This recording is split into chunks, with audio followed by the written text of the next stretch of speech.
Hello! Oh my gosh, I'm so happy to be here in this moment and to be sharing this presence and this energy with you, whoever's watching, whoever's listening. I asked God and the goddesses and my highest self and the angels what I was meant to do today, and I was told to share my story. Or a story, because what is my story? I actually have a poem, a few poems or channeled word flows on that, the question and ponder of my story or anyone's story. So I'm just gonna share a story, and it feels so good to be here visually where you can see me if you choose to. If you're just listening, you can see me with eyes closed, or you don't have to. It doesn't matter.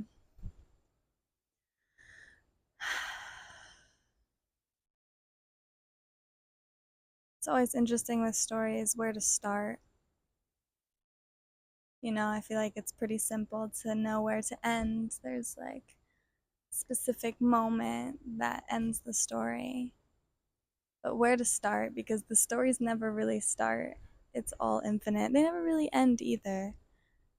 But with the beginning, it's like, how far do you go back? Just an interesting ponder before I start.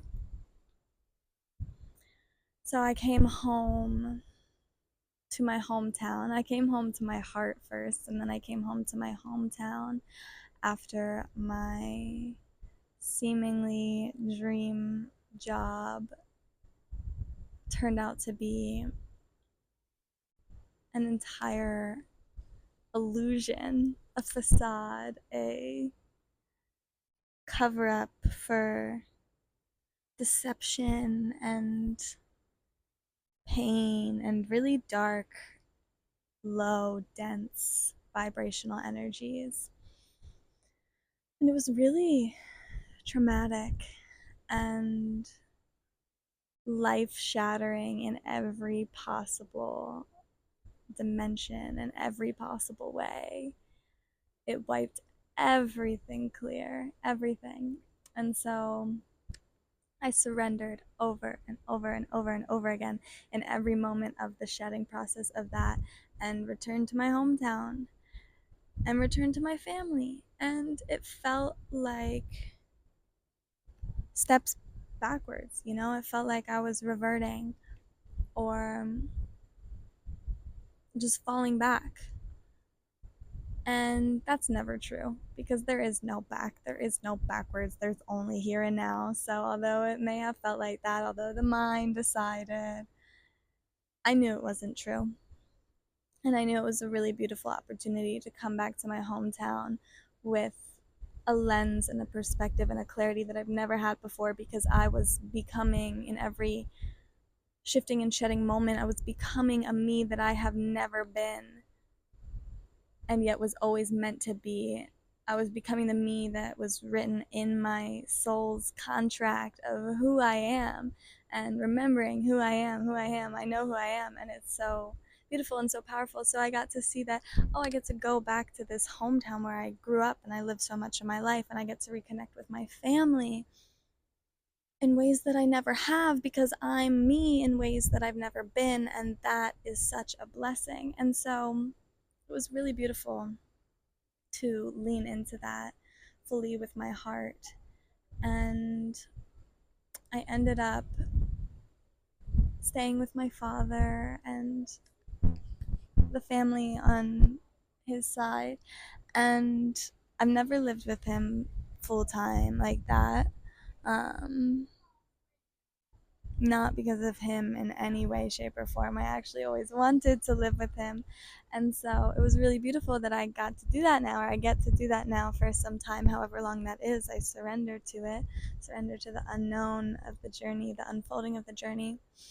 And I've always lived with my mother, who lives 10 minutes away from my dad anyway, so I've always been able to free flow between them, which is beautiful, and I'm so blessed and privileged for that.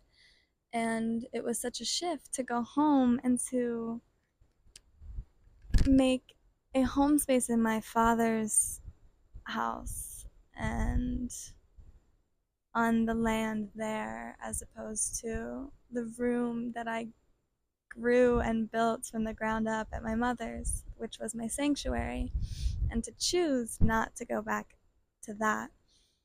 And all has been beautiful, all has been so great. And I have this trip with my mom, just my mom and I, to come down to North Carolina, do a little road trip, stay at the beach for a week.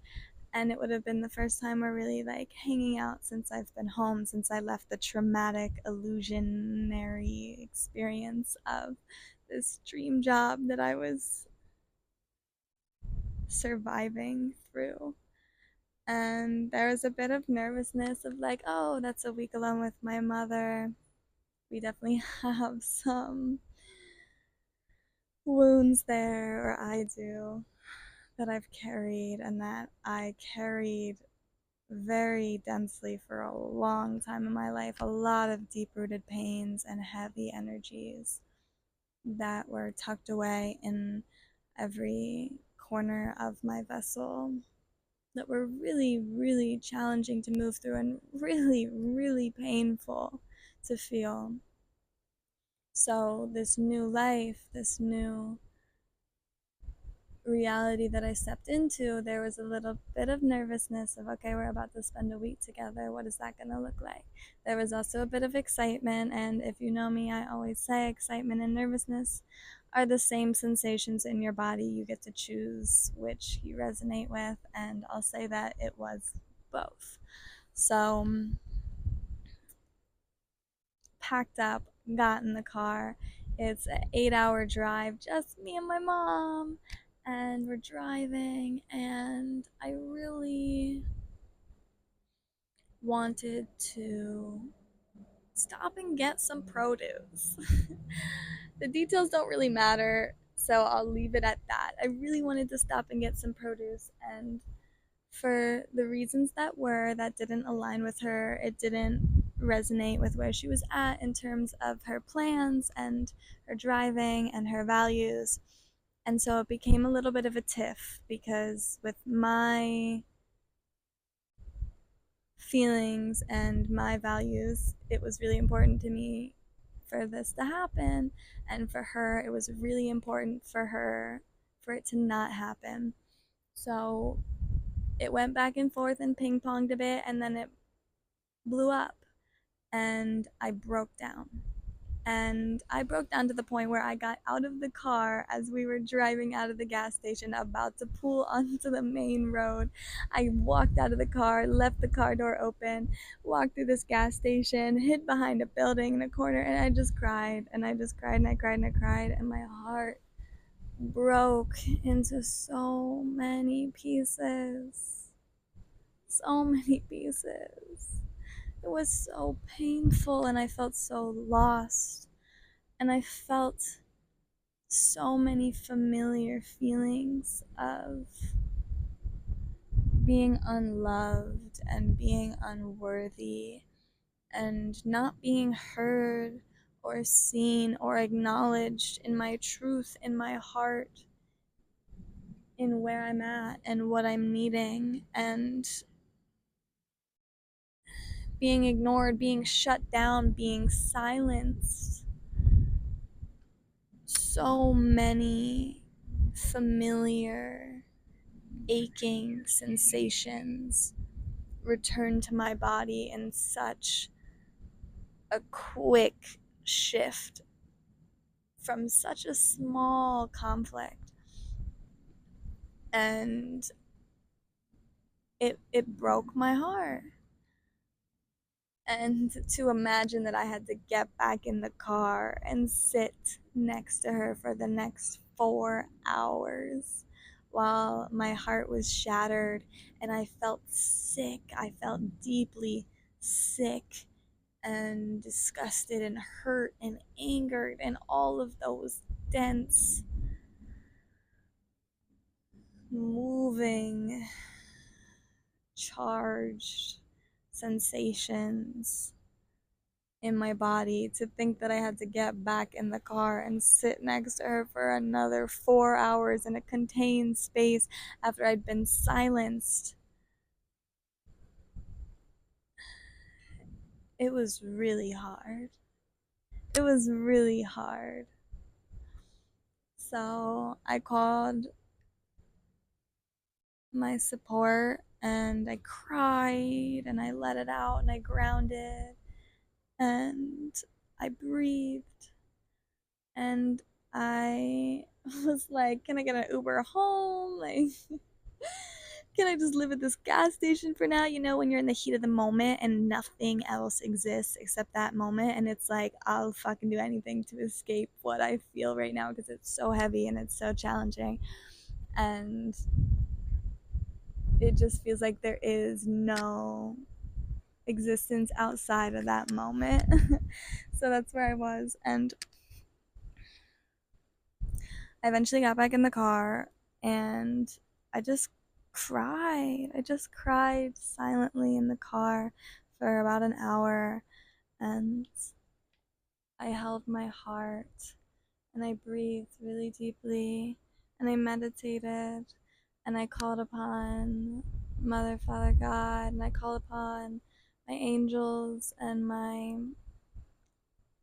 light beings, my light council, my team, and I called upon protection and the strength to feel what was moving through me and not shut down the emotions, even though I was in the space of my mother, the very person that seemingly caused all of this.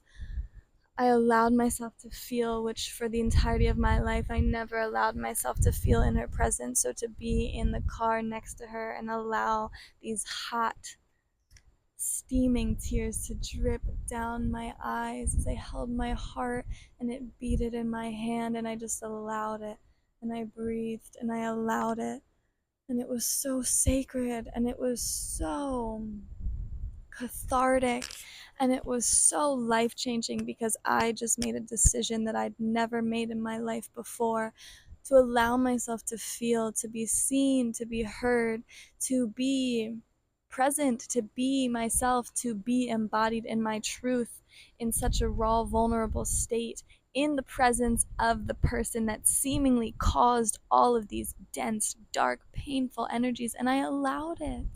I surrendered. And it felt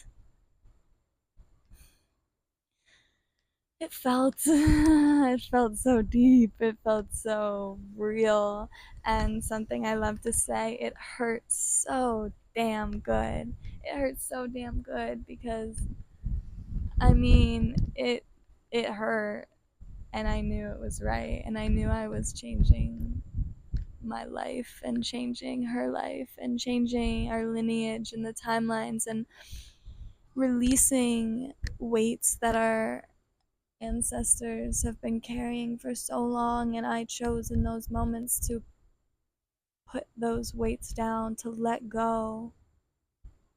And wow, those hot steaming tears dripping out of my eyes and my heart pulsing and aching and beating in my hand.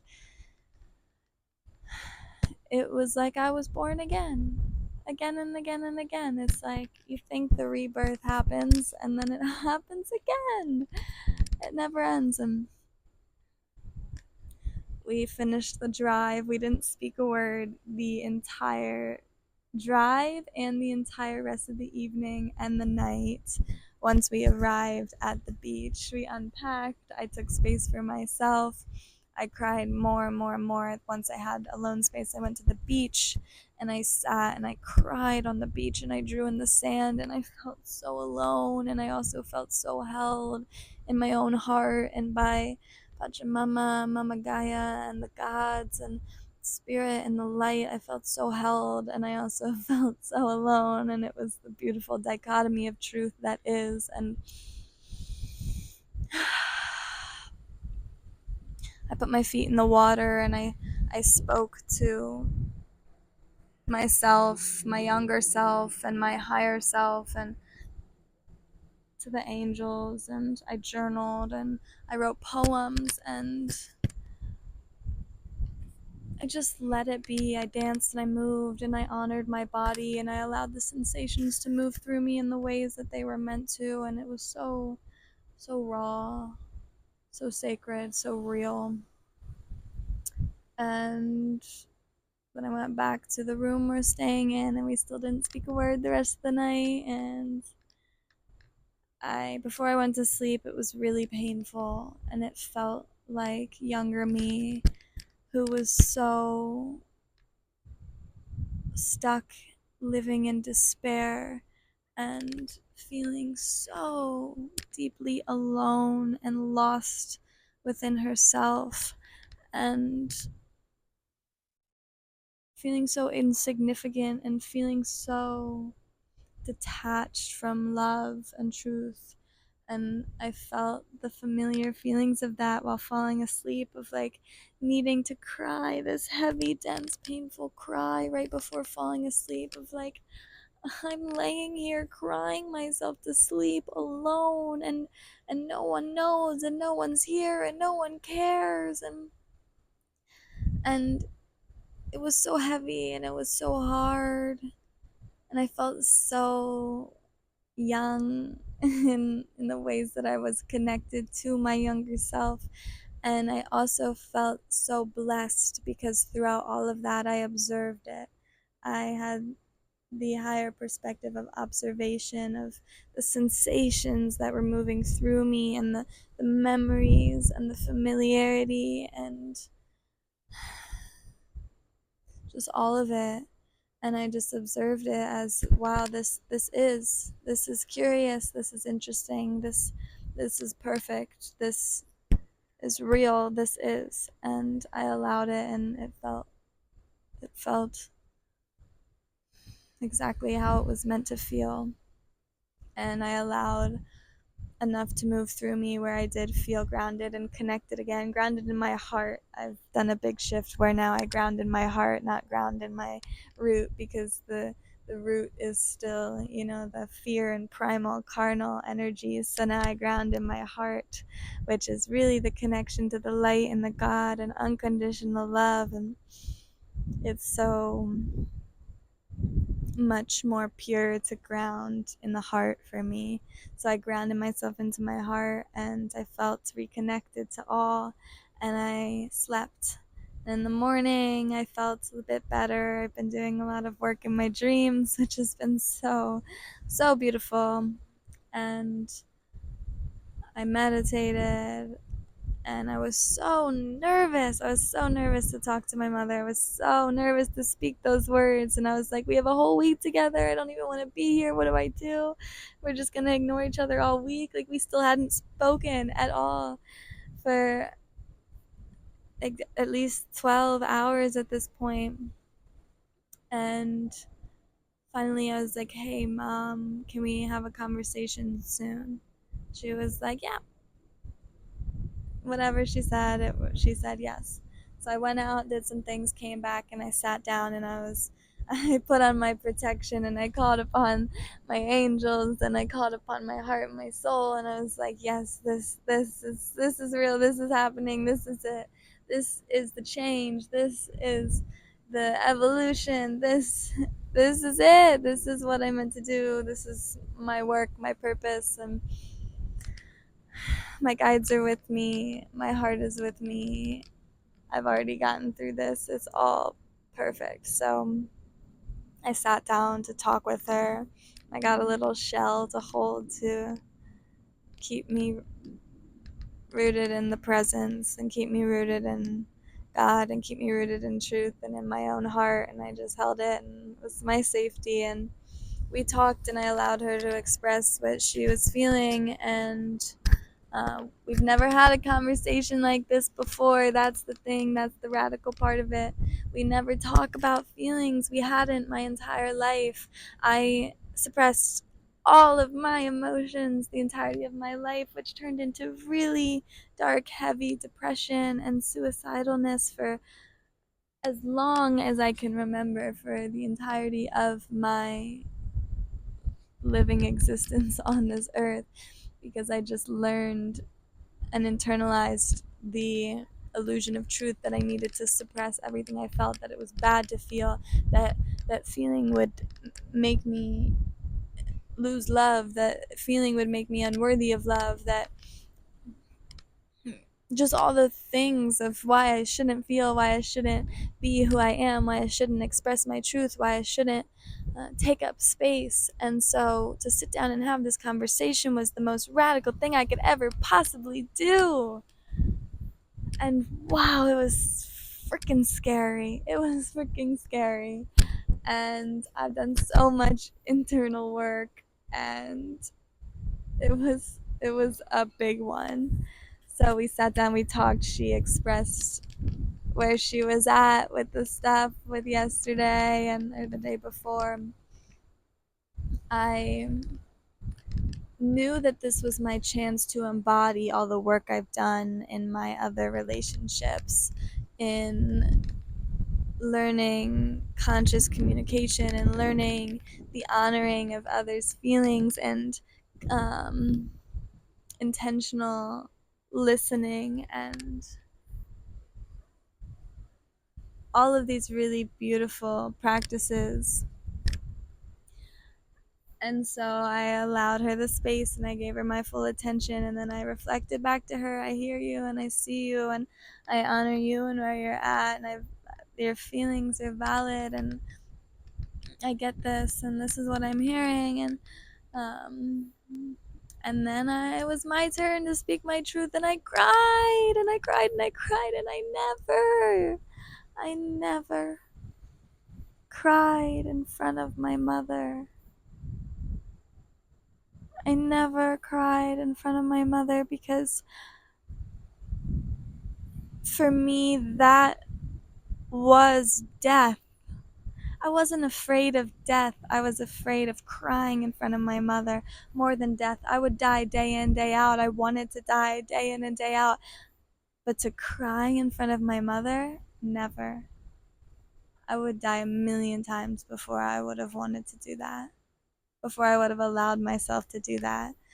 Before I would have allowed my mother to see me in my truth, in my vulnerability, in my depths, in my rawness, because that for me was the scariest thing alive. The scariest thing of my life. She was the scariest thing alive. And I cried. And I sat there and I just let these hot, steamy tears drip out of my face. And she was like, "Why are you crying?" And I was like, "I'm allowed to cry. I'm allowed to feel what I feel."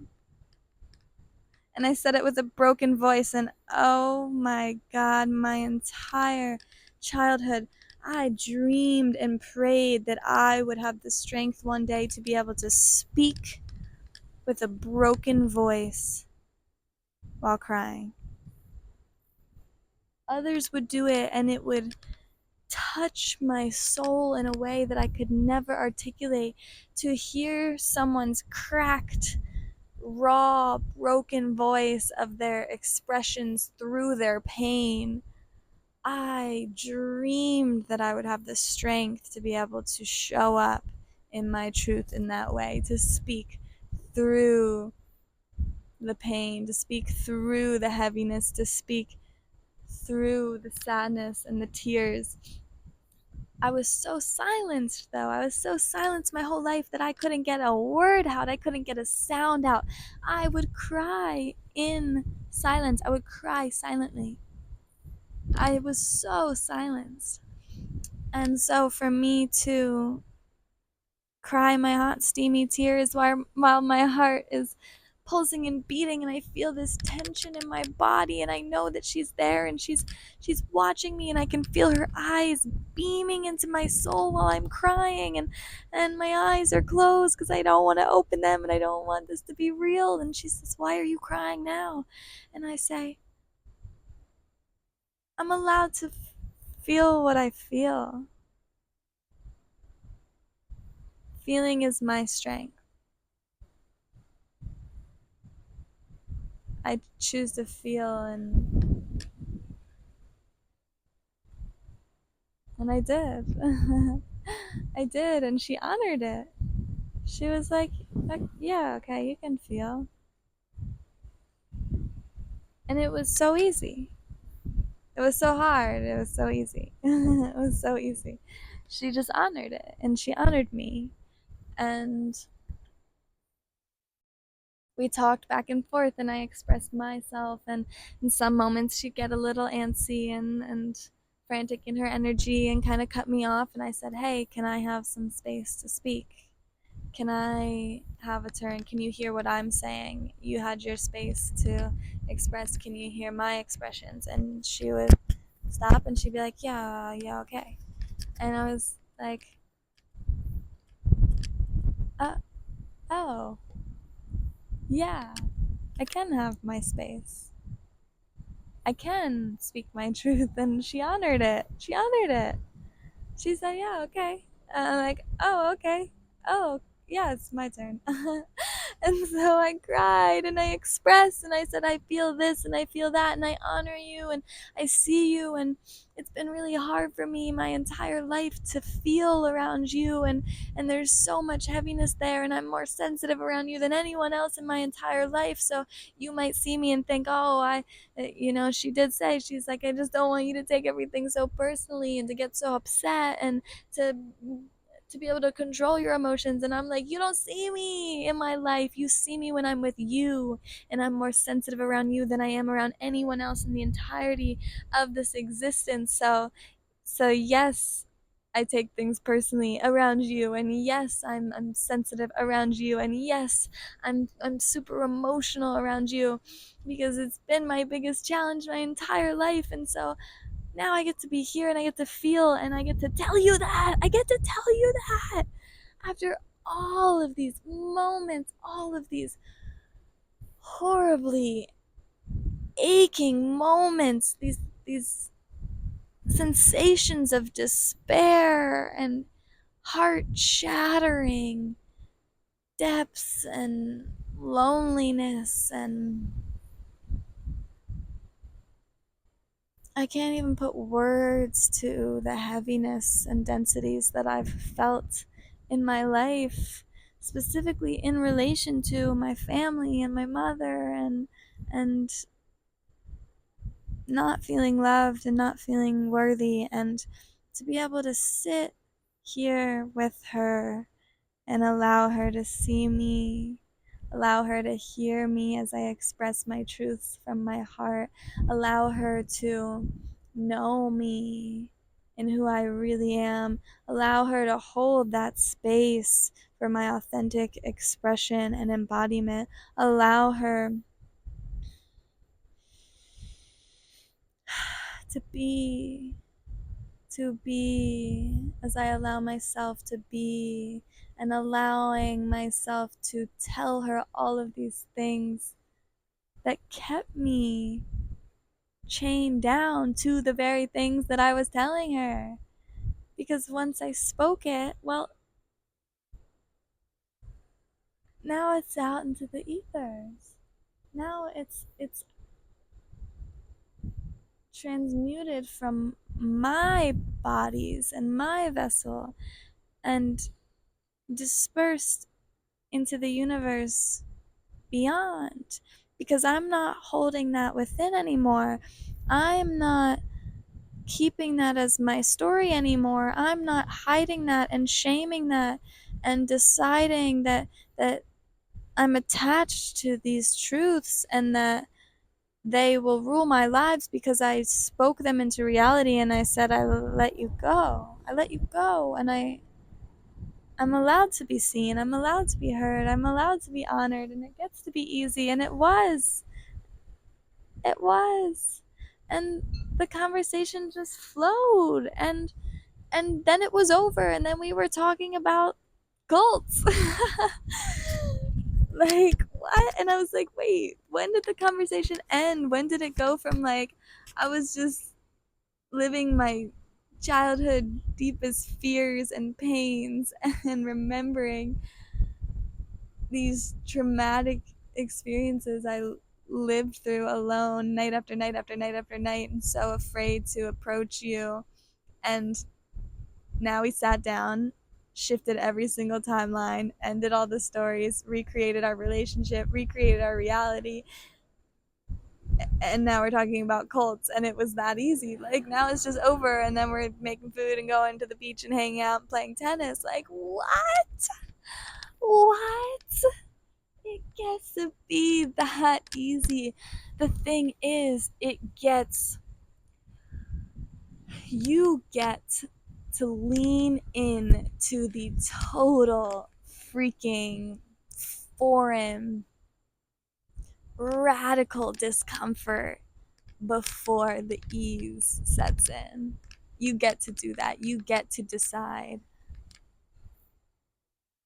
I'm choosing to change. I'm changing the story. I'm letting this go.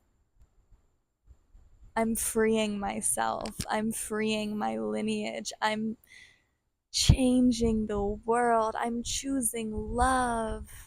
I'm choosing God and trust and faith in God and in myself and in spirit, whatever you want to call the one of many names, the one that is you and me and all of us, the big love, the unconditional love, the love with a capital L.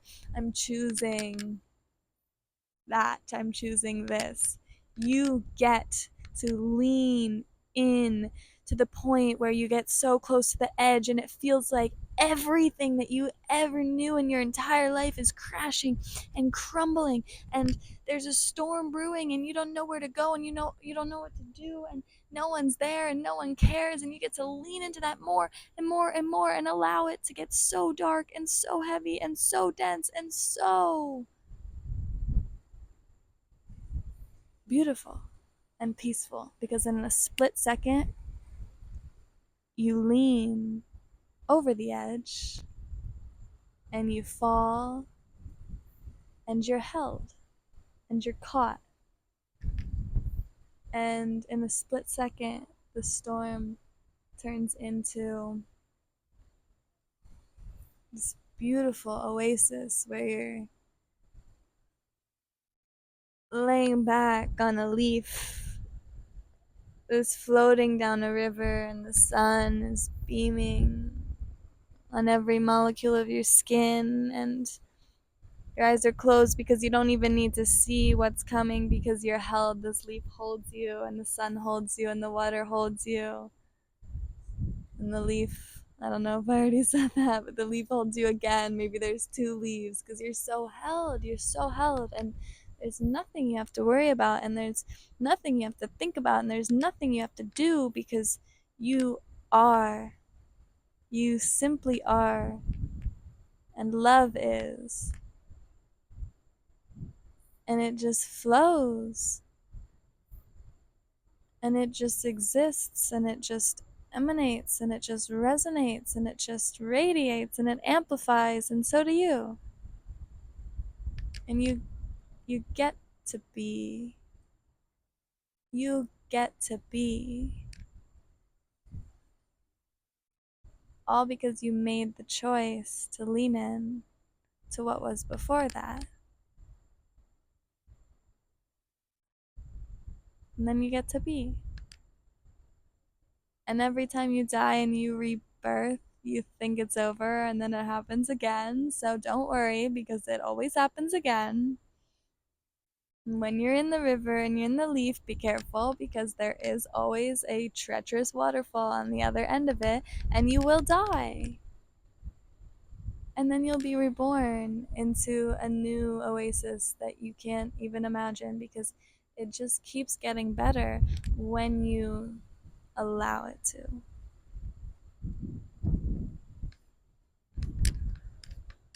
So that's my story. One of them. One of the many stories that never starts and never ends and always is. What is the story of me?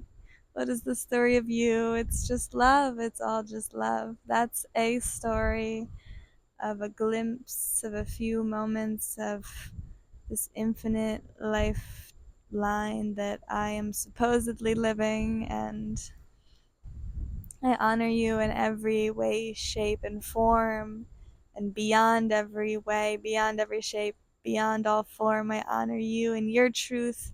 I honor you in your heart. I honor you. I honor you. Thank you. Thank you for being. Thank you for seeing me and hearing me and knowing me, for receiving me, for honoring me and supporting me, for loving me, and for all of those things for yourself, too. You are worthy of all of the love that could ever exist, as we all are, because that's all we all are. And I appreciate you, really beyond all words, for your presence, listening, or watching, or even just feeling this through the astral if you're not even listening or watching and you're just receiving this energy.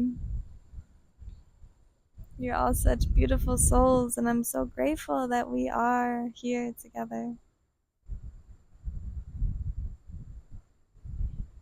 If you want more stories, if you want to share more space and receive more from all of that in which my soul is meant to share, then continue to follow along, continue to support so that I can show up, so that I can share, because the more I get the confirmation from you, the more I get to be, the more I get to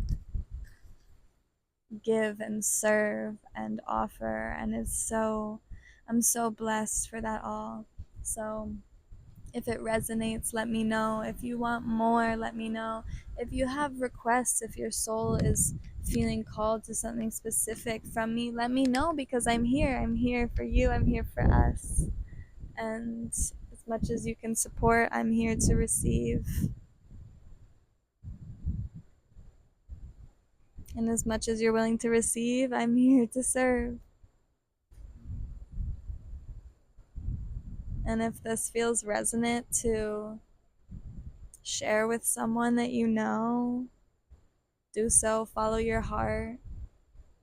Do what feels best. I love you.